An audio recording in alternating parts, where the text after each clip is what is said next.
केंद्रीय मंत्री ने बांग्लादेश में हिंदू बहनों द्वारा झेले जा रहे अपमान और पाकिस्तान में इस समुदाय के लगभग यानी कि हिंदू समुदाय के विलुप्त होने पर भी अफसोस जताया। साथ ही उन्होंने देश के विभाजन के समय जनसंख्या का पूर्ण आदान प्रदान सुनिश्चित करने की अंबेडकर की सलाह पर ध्यान नहीं देने के लिए पूर्व प्रधानमंत्री जवाहरलाल नेहरू पर भी निशाना साधा। यात्रा भगवान शिव के प्रसिद्ध मंदिर बाबा बूढ़ानाथ मंदिर से शुरू हुई, जहां नेताओं ने उन्हें एक विशाल त्रिशूल भेंट किया। गिरिराज सिंह ने कहा कि उन्होंने भागलपुर को अपनी यात्रा के लिए चुना क्योंकि इस शहर में कई पुराने घाव हैं। उनका इशारा हिंदुओं और मुसलमानों के बीच झड़पों की कई घटनाओं की ओर था।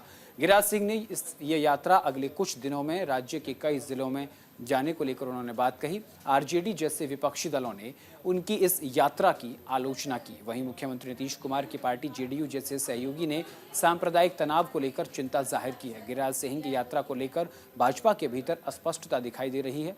भाजपा की राज्य इकाई के प्रमुख दिलीप जायसवाल ने दावा किया कि उन्हें कार्यक्रम के बारे में जानकारी नहीं है। उन्होंने जोर दिया कि पार्टी सबका साथ सबका विकास के आदर्श वाक्य का पालन कर रही है। हालांकि पार्टी के राष्ट्रीय प्रवक्ता अजय आलोक ने कहा कि वरिष्ठ भाजपा नेता और केंद्रीय मंत्री होने के अलावा गिरिराज सिंह अपने धर्म के प्रति भी प्रतिबद्ध हैं, वो उसे पूरा कर रहे हैं। चलिए अब आगे बढ़ते हैं, ग्राफिक के जरिए आपको दिखाएंगे। हिंदू स्वाभिमान यात्रा का आगाज को लेकर के उन्होंने कई बड़ी बातों का जिक्र किया।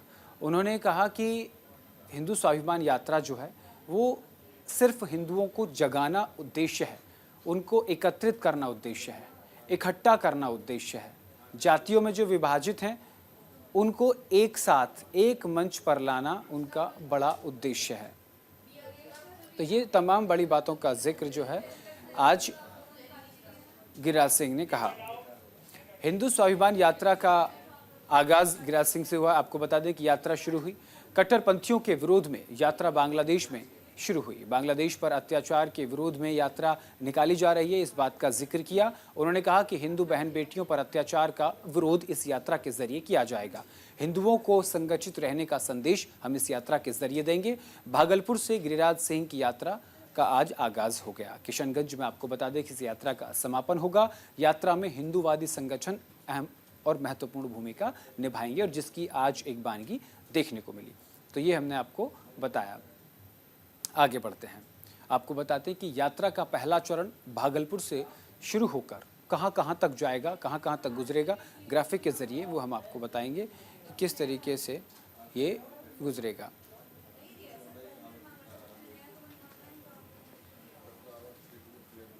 तो हम आपको बताएंगे ग्राफिक के जरिए कि देखिए 18 अक्टूबर को भागलपुर, 19 अक्टूबर को कटिहार, 20 अक्टूबर को पूर्णिया, 21 अक्टूबर को अररिया होते हुए ये यात्रा गुजरेगी। आपको बता दें कि 22 अक्टूबर को किशनगंज में इस यात्रा का समापन होगा। देखिए अब आपको बताते हैं कि केंद्रीय मंत्री गिरिराज सिंह अपनी यात्रा भागलपुर, कटिहार, पूर्णिया, किशनगंज से ही यात्रा क्यों निकाल रहे हैं। गिरिराज सिंह जिस इलाके से अपनी यात्रा की शुरुआत और अंत कर रहे हैं वो मुस्लिम बाहुल्य वाला इलाका माना जाता है।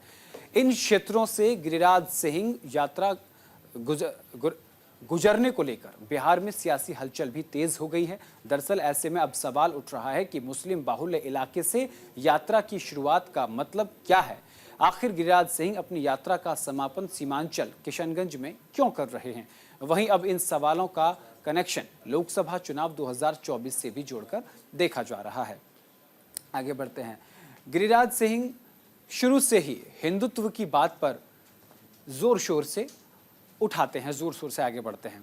इस बार गिरिराज सिंह ने यात्रा के लिए जिन इलाकों को चुना उन्हें इलाकों से बीजेपी के बड़े नेता भी अपनी चुनावी यात्राओं और संभावनाओं की और सभाओं की शुरुआत करते हैं। आपको बता दें गिरिराज सिंह की इस हिंदू स्वाभिमान यात्रा के बहाने बीजेपी हिंदुत्व कार्ड को उभार कर अपना जनाधार बढ़ाना चाहती है। इसके पीछे का कारण ये है कि लोकसभा चुनाव में इंडिया गठबंधन और एनडीए को सीमांचल में तगड़ी शिकस्त दी है।